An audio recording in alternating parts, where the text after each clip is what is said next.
Hi everybody, and welcome back to FANG Friday. This is Ross Seeley, the Chairman of Strategic Analysis Corporation and a Senior Portfolio Manager at McNichol & Associates Asset Management. To no one's surprise, least of all yours, I hope, after what I said last week, the market has more than held its gains off the lows of 2 weeks ago Monday. Remember what I said. The S&P 500 reached down to its SG price. That's 3.5 times book with precision. And it's been up and away ever since. So you will be happy to note that we are not running for the hills at this time, either as far as the FANGs are concerned or the overall market.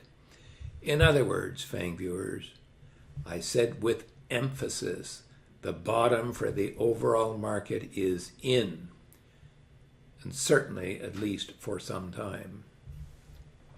Now, both the NASDAQ 100 and the S&P have held for 3 attempts at a breakdown, and I suggested that it might be getting ready for a nice rebound. After all, the S&P 500 never did manage to reach my own projected upside target, its LSG price, low super growth, or 4.5 times book, which is 19.4% higher than today. So it's reachable. And which was the actual peak of the S&P in 2000. And I noted that I still have a grudging feeling that the index owes us. Before we get to the FANGs themselves, as a reminder, I will be a guest on BNN next Monday, April the 4th at noon. So make sure to add it to your calendar. And if you have a question for me on one of your own investments, send it in while they can still get it onto their program schedule. And maybe send a copy directly to me as well, just in case. Now, before we take a close look at the FANGs, as always, I do like to say thanks to everyone who likes this video and all our subscribers. Okay, let's turn to the FANGs, and we'll first of all start off with my two buys. And the first one was Amazon, and it's been doing quite very nicely. It's had a very nice run, and you know, it's held in quite nicely in a longer term sense as well. Apple. Well, Apple was sort of dithering, and as I said last week, it was kind of in the doghouse, but it's managed to pull itself nicely on side. Tesla, which had been, my goodness, that thing's been volatile, but you know, that's a stock that looks to me as if it kind of wants to go on the upside, and with a market bottom close at hand, I was very nervous about doing anything except keeping Tesla in, at least as a hold, and it's paid off nicely. The same thing I think I could say for NVIDIA as well, and it's performed okay, and has certainly broken back over its HB4, which is 20 times book value. Microsoft, well, Microsoft, you know, was kind of dithering down there, and let me go and take a look at the 2-year chart on the stock, and you'll see why I didn't pull the plug on the stock when it broke down this time. You see, the last time that the stock got to its HB2, it hovered there for some period of time, and I thought perhaps with the market maybe getting down to a tradable low, that it might be a real error to be panicking about Microsoft.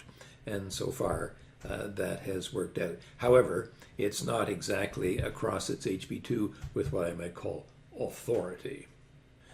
Meta has actually had quite a nice bounce. Now, Meta has really been in the dumpster, and had a big fall, and therefore it would be almost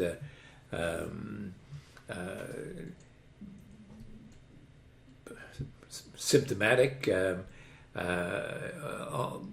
That any kind of a low in the market would at least produce a good bounce in the stock, and that is certainly what's happened. Now, it's going to be interesting to see what happens to the low super growth price, which is 4.5 times book value, because as you can see from the chart, the fair market value is heading right down just as the stock is coming right up.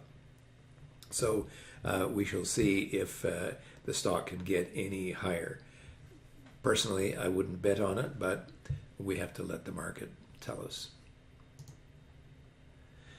Netflix, the same kind of thing happens, although again with less authority, and you can see why the fair market value line is turning down, and as you know, there's a staggering amount of competition in this industry, and I am still thinking that we are going to see the bubble price, and maybe in a longer term sense, even lower.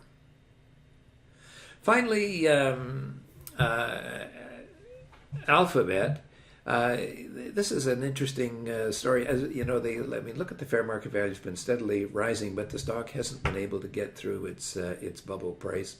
It's fairly clear to me that the stock does not want to go down, and yet it would almost seem to me that it really has to go down in order to give us a proper buy signal.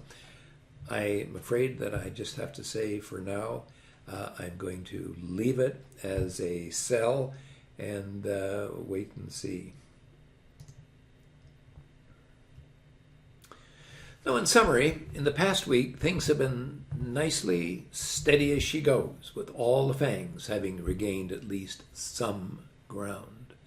I would sum up things as follows. My two outright buys, Amazon and Apple, are moving nicely higher, with Amazon putting on a good show. The three FANGs that I said were dithering, Nvidia, Microsoft, and Tesla, have managed to recover nicely over their respective breakpoint values, with Nvidia and Tesla being particularly strong. Even Alphabet and the two sad sacks, Meta and Netflix, joined in the festivities. And therein hangs a solid lesson for users of SVA. When the market is reaching down to a major breakpoint low, as are both the NASDAQ and the Standard & Poor's, if you sell your own stocks close to the lows, it's highly likely to prove to be an error in judgment and an emotional error for you as well. The same holds true, but of course in reverse, when the major indices reach market extremes on the upside. But that's a story for another day. In other words, no matter how depressing the fundamentals may be for a given stock, it is still highly likely to rally meaningfully at a market low. In this case, the sole concern that an investor has is whether or not those lows actually hold. But then you, of course, will have a different challenge altogether. How do you run, but with dignity, for the hills? In our immediate case, almost anything would have caused a rally. And by that, of course, I mean that the breakpoint value itself would be the cause. But the pundits and the commentators have to have a narrative, don't they? Well, what's the narrative? The Fed pulled back from its threat to increase rates by 50 basis points and held the increase at 25 basis points. The Ukraine has held off total annihilation, at least for the time being.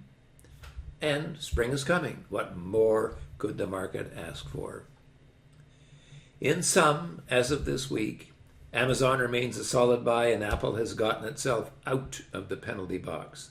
Nvidia, Tesla, and Microsoft all came alive, with each of Alphabet, Meta, and Netflix have clawed back some of their losses.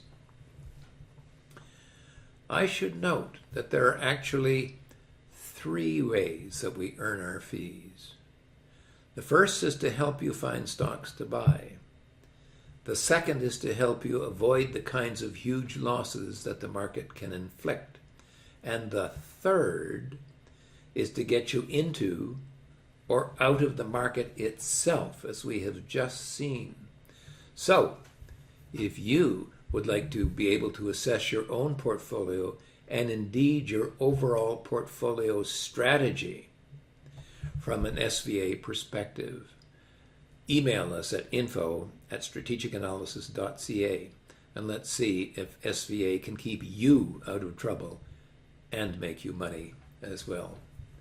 For now, this has been Ross Healy, the chairman of Strategic Analysis Corporation and a senior portfolio manager at McNichol & Associates Asset Management, reminding you that nothing, including investing, is difficult if you have the right tools. I'll see you